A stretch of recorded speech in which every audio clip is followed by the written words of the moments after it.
Bonjour mesdames et messieurs et bienvenue à ce premier numéro de votre magazine En Clair. En Clair, c'est une émission qui se préoccupe d'analyser en profondeur les questions politiques de l'heure, les questions les plus troublantes de notre vie quotidienne.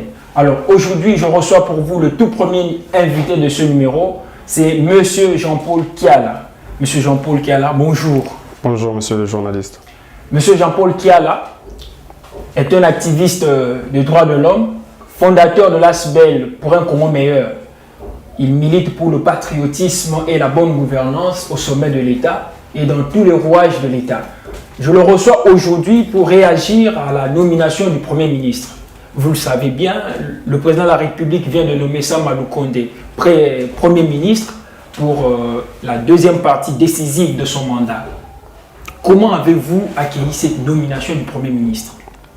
Bon, pour une jeunesse qui a combattu le bon combat, ceci ne peut qu'apparaître comme une victoire et chacun des jeunes ne peut que s'en féliciter. Et surtout, remercier le chef de l'État d'avoir fait confiance à la jeunesse et dès lors, la jeunesse sort de son utopie, des pensées que c'était de vieux qui bloquaient la machine. Maintenant, la balle nous est donnée, à nous de jouer et on va voir à quoi ça va ressembler. Cette nouvelle mandature ou cette nouvelle gestion de la jeunesse au sommet de l'État ou au sommet du gouvernement. Et ne doutez-vous pas que le président de la République ait choisi quelqu'un de peu de poids politique, qui n'a pas assez de députés dans son parti pour les manipuler et puis répondre à ses ordres? Je pense que nous devons faire le décollage des plaideurs narcissiques des républiques politiciennes et des républiques politiques, je voulais dire.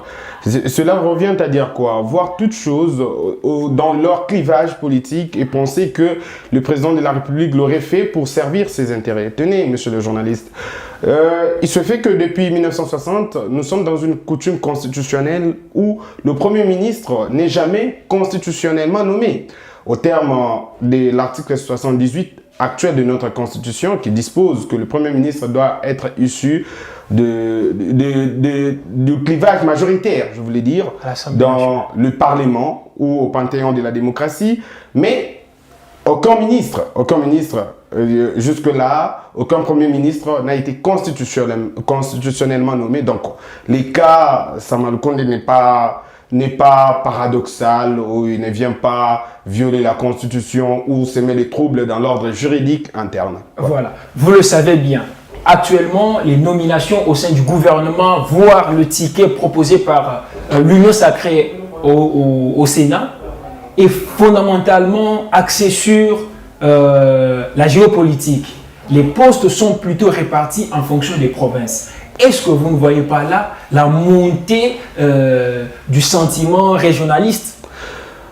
Par contre, je vois par là un argument favorable à rabattre le tribalisme qui montait depuis peu au créneau et qui ne permettait plus à l'État de vivre son nationalisme. Et je pense qu'avec cette nouvelle géopolitique, il y a lieu de pouvoir resolidariser le pays, il y a lieu de redynamiser l'unité du pays.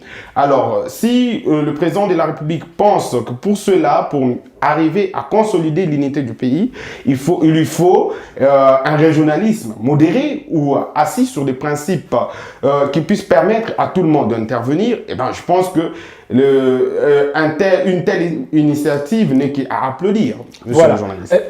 Le nouveau Premier ministre est déjà en plein travail.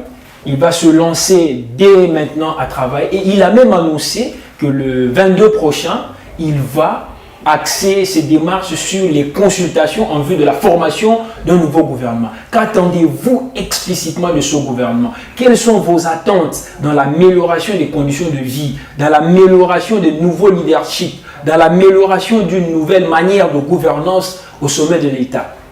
Nous ne pouvons pas attendre plus de ce gouvernement si ce n'est que la volonté politique à pouvoir aboutir à un recensement général de la population congolaise, monsieur le journaliste. Pourquoi nous attendons tant de ce gouvernement la possibilité ou la volonté d'organiser le recensement général de la population? Mais vous le savez aussi que le recensement n'est pas actuellement la priorité. Il faut améliorer le social, il faut améliorer aussi les conditions de santé, mais aussi et surtout la sécurité des étudiants et des élèves parce que eux sont partis. Monsieur le journaliste, ni les conditions sociales de la population congolaise, ni la sécurité, moins encore, la paix ne pourront être évidentes dans notre État si nous ne savons pas, nous devons faire face à quel nombre, à quelle valeur de la population et quels sont les besoins de cette population.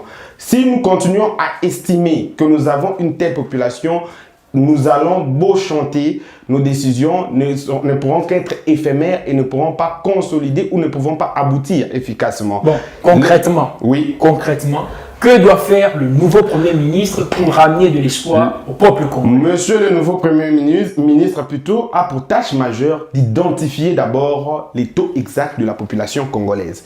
Avec cette démarche, il pourra savoir quelle est la nécessité ou à quelle force il doit répondre à la question sécuritaire, à la question alimentaire, à la question socio-économique.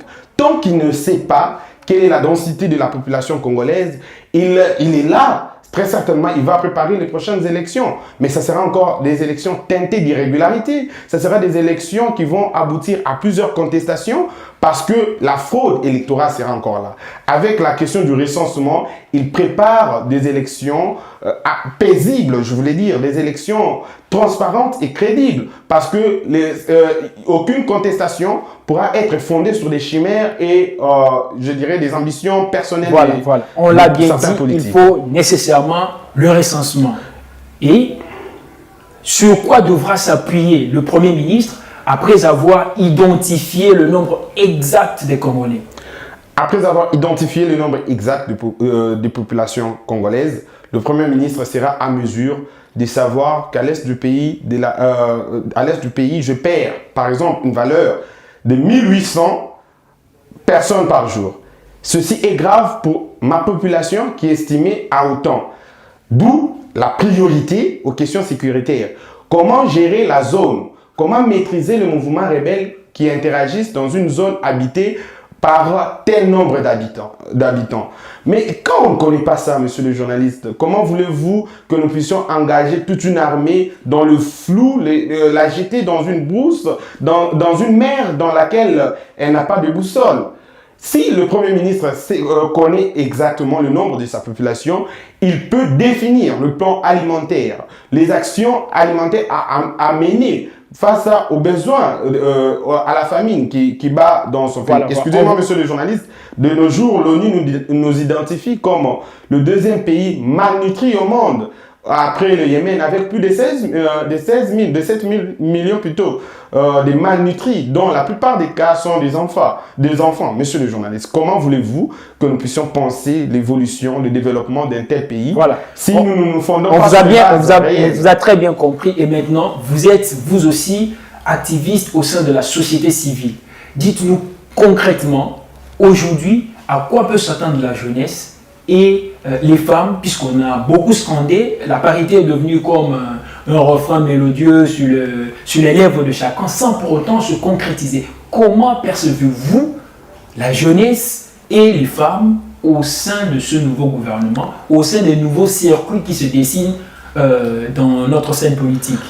De même que le président de la République a fait confiance à la jeunesse pour tenir le pinacle de la gestion de la chose publique, de même le Premier ministre doit apprendre à faire confiance à la jeunesse et à la femme, notamment dans la question de représentativité, doit être de mise dans la formation de son gouvernement. Cependant, on ne dit pas que le président de la République ou le Premier ministre sombre dans les favoritismes ou je dirais dans un régionalisme malencontreux, mais que l'on puisse avoir une représentativité chutez. d'élite congolaise qui soit à même à assumer la charge publique de la manière qu'il faut pour l'intérêt public de l'État.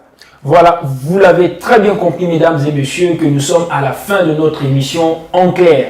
Vous l'aurez très bien compris également que la jeunesse a sa partition à jouer dans ce nouveau gouvernement que le Premier ministre va fonder, un gouvernement qu'il a lui-même appelé Warrior. Chacun peut se faire une idée exacte de ce que sera ce gouvernement avec beaucoup plus d'attention. Nous allons juger ensemble avec vous les œuvres du Premier ministre. Monsieur Jean-Paul Kiala, merci d'avoir répondu à mon invitation. Je vous remercie énormément. C'est à moi de vous remercier, monsieur le journaliste, de nous avoir fait cet honneur. Merci, à très bientôt.